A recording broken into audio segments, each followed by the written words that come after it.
రాజోల్లో సరెల్ల విజయ్ ప్రసాద్ అతను గతంలో ఒక సర్పంచ్ గా పనిచేశాడంట. నేను కనుక్కున్నా. మరి అతను ఒక ర్యాలీ పైన ఉన్నారు. రాజోల్లో ఒక ర్యాలీ, దళిత క్రైస్తవ శాంతి ర్యాలీ అంటే నినాదాలతో శాంతి ర్యాలీ చేసి ఏంట్రా బాబు కంటెంట్ అంటే సాక్షిలో వేశాడు. ఈ వీడియో వాళ్ళే వేస్తున్నారు బాగా.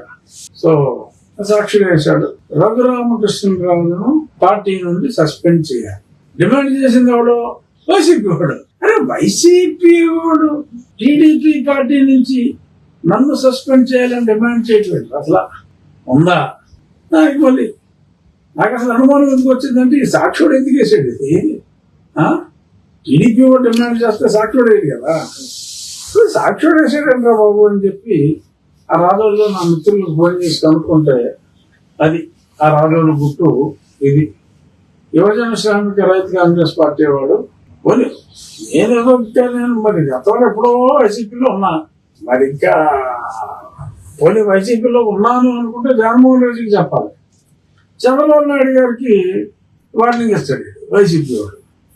మరేంటో మరి నాకైతే ఆ లాజిక్ అర్థం కాలేదు. కానీ ఆ ఊరేగింపులో ఉన్న వాళ్ళందరూ సరే 95% ఖచ్చితంగా వాళ్ళు గతంలో యువజన శ్రామిక రైతు కాంగ్రెస్ పార్టీకి ఓటేసిన వారే.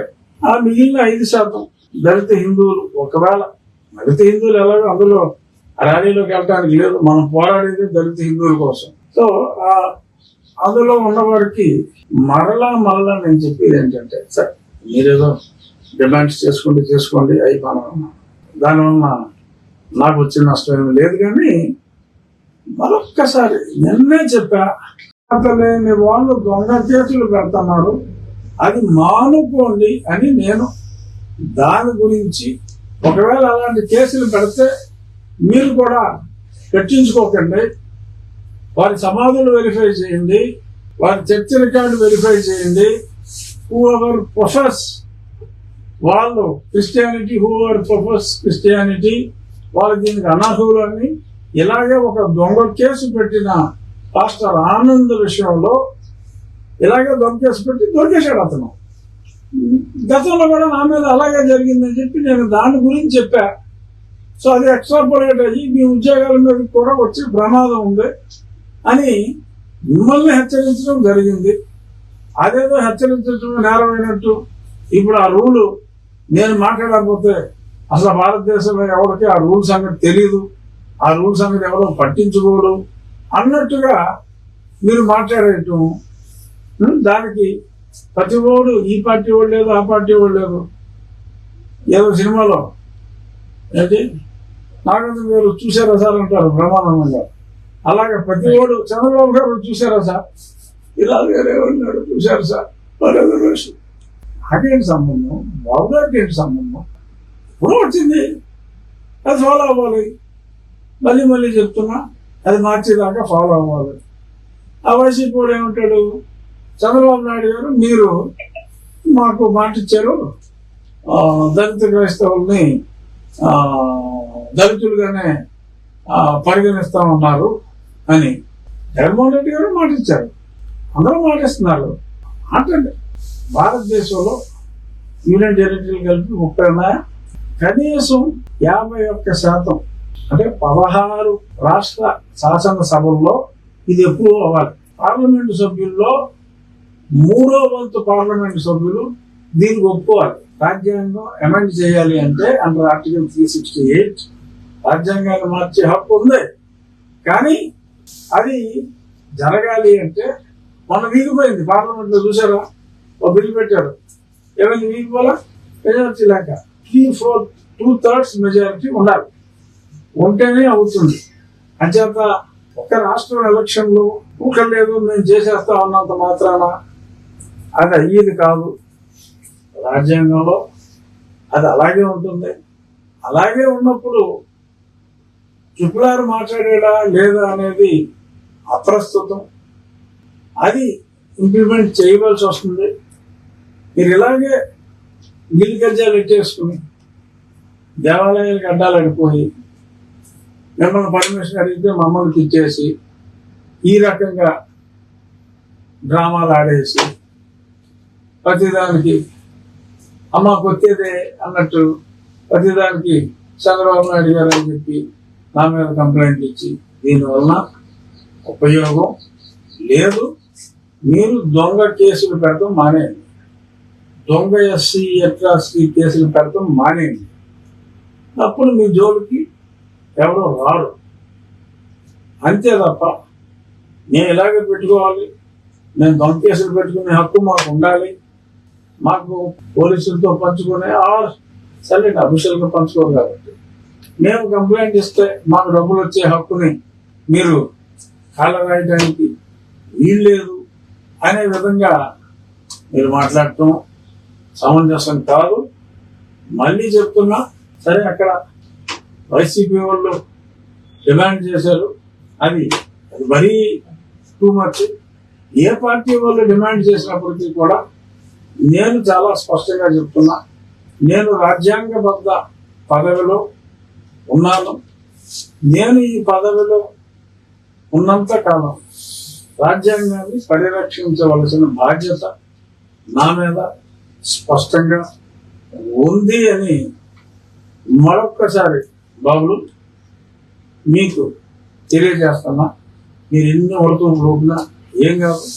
సరే, తర్వాత నిన్న రిపోర్ట్ వేసుకుని ఢిల్లీ వెళ్ళిపోయి స్టేషన్ మాట్లాడి బాప్టిజం సర్టిఫికెట్ తీసుకుంటేనే క్రైస్తవులు అవుతారు అని. క్రైస్తవులు ఎవరు చెప్పారు మాకు తెలియదు. మొన్న సుప్రీంకోర్టు ఆర్డర్లో, అంతకుముందు ఎప్పుడు ఏదో తాలూకా కోర్టులో, జిల్లా కోర్టులో ఎవరో మాట్లాడారు, లేకపోతే ఏదో హైకోర్టులో ఎవరో ఏదో మాట్లాడారు అన్నట్టు మాట్లాడు. సింపుల్ కామన్ సెన్స్ ఏంటంటే, ఒకసారి సుప్రీంకోర్టు ఒక తీర్పు ఇచ్చిన తర్వాత గతంలో ఇచ్చిన హైకోర్టు సింగిల్ జడ్జి తీర్పులు, ఇంకేదన్నా జిల్లా కోర్టు తీర్పులు లాంటివి ఉంటే ఏమీ పరిగణలోకి తీసుకోబడవు. సుప్రీంకోర్టు తాజాగా ఈ పాస్టర్ ఆనంద్ విషయంలో చెప్పినప్పుడు రాజ్యాంగంలో ఏదైతే ఉందో దాన్నే ఆర్డర్లో రిపీట్ చేశారు. హూ ఎవర్ ప్రొఫెస్ క్రిస్టియానిటీ, ఎవరైతే దాన్ని అనుసరిస్తారో వారు ఈ బెనిఫిట్స్ అన్ని పోతాయి అని స్పష్టంగా చెప్పిన తర్వాత అతను అంటాడు, అంటే అతను ప్రజలను మాయ చేస్తాడు. మీరు క్రిస్టియన్ అవ్వండి, ఏం పర్వాలేదు, సర్టిఫికేట్ తీసుకోలేదు, మీరు సర్టిఫికేట్ తీసుకోవాలని చెప్పు మీరు క్రిస్టియన్ కాదు. ఒకవేళ ఓకే, నా సర్టిఫికేట్ నేను వెనక్కి ఇచ్చేస్తున్నాను, ఒకవేళ ఆల్రెడీ సర్టిఫికేట్ తీసుకున్నట్టు దొరికేస్తే సర్టిఫికేట్ వెనక్కి ఇచ్చేస్తున్నాను, నేను హిందూ అయిపోయాను అని చెప్తే మళ్ళీ మనం హిందూ అయిపోయినట్టే అని చెప్పాడు.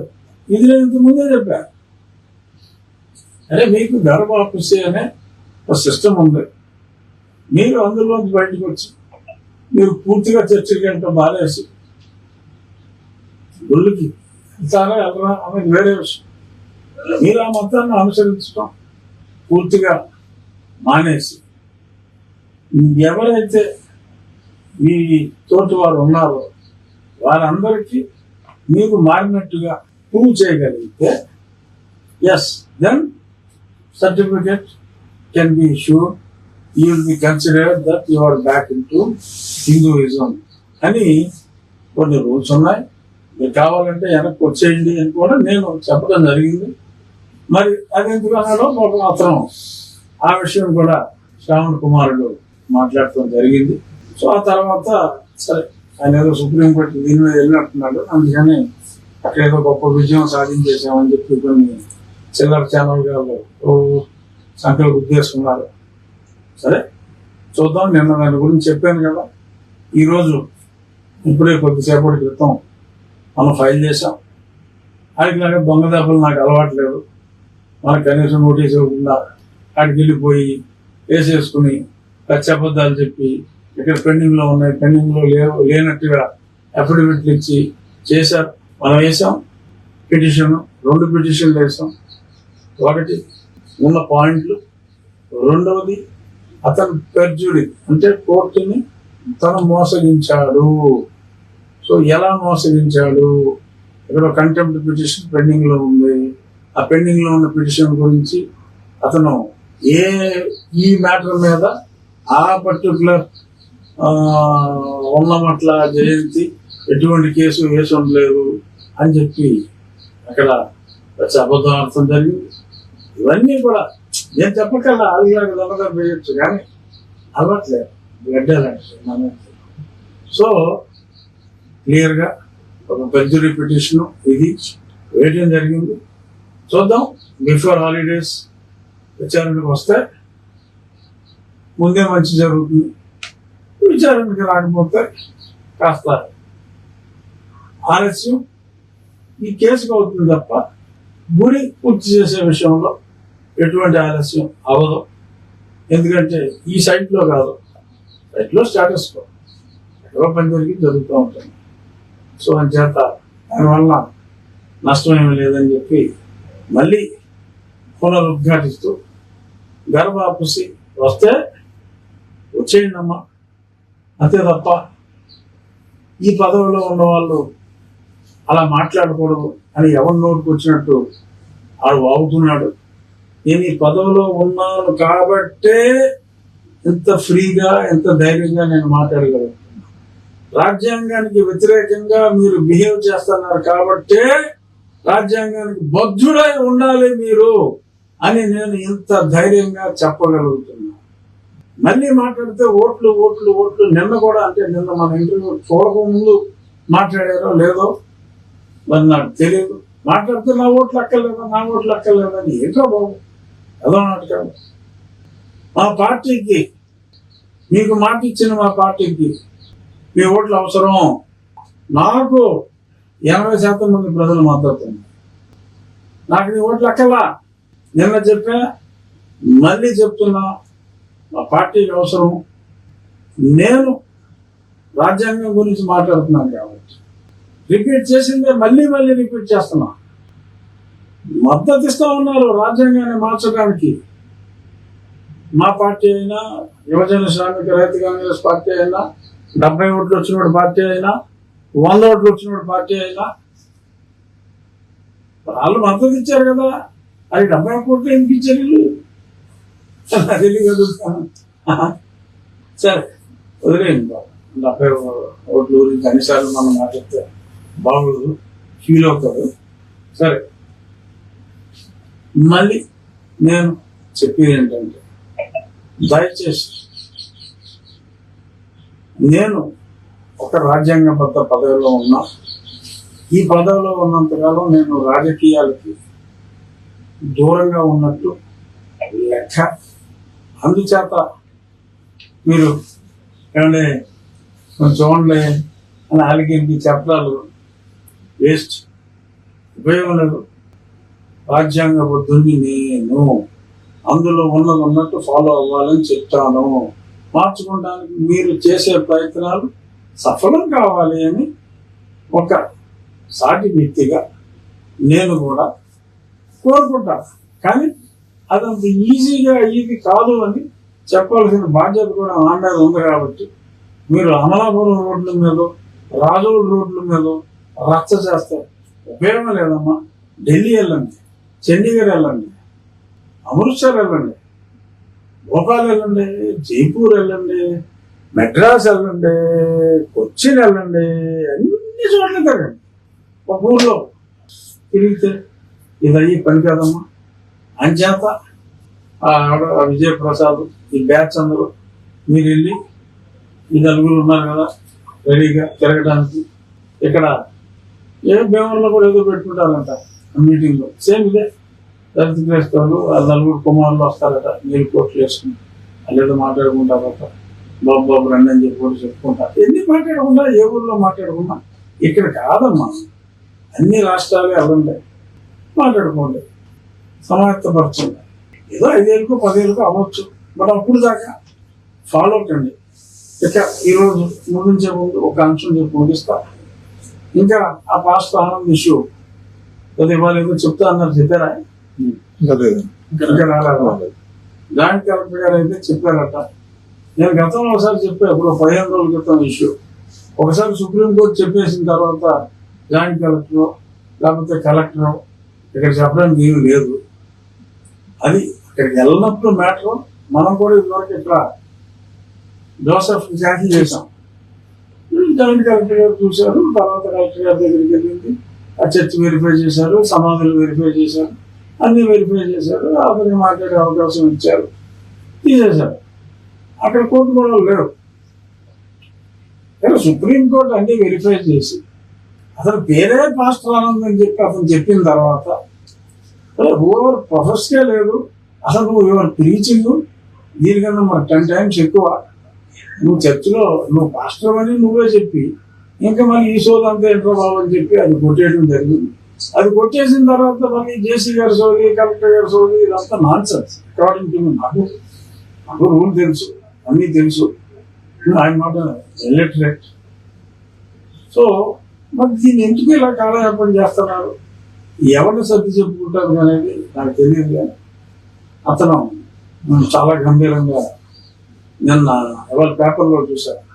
నేను అడిగితే నేను పుట్టుకతో జరుగుతుంది, నా విశ్వాసం తర్వాత నేను పుట్టాక మారింది. కానీ పుట్టాక మారుతున్నాను, పుట్టక ముందు మారిపోలేదు. నేను పుట్టాక మారింది అని చేత నా సర్టిఫికేట్ రద్దు చేయడానికి వీలు అని చాలా గంభీరంగా అతను చెప్పడం జరిగింది. సో ఏదేం చెప్పినా ఖచ్చితంగా మరి ఈ పాటికే రావాలి. ఎవరు కాకపోతే రేపైనా ఆళ్ళు ఇల్లు ఊపే పొడతో పుడికి అదే అవ్వదు ఖచ్చితంగా. లేదంటే అది కంటెంప్ట్ అవుతుంది.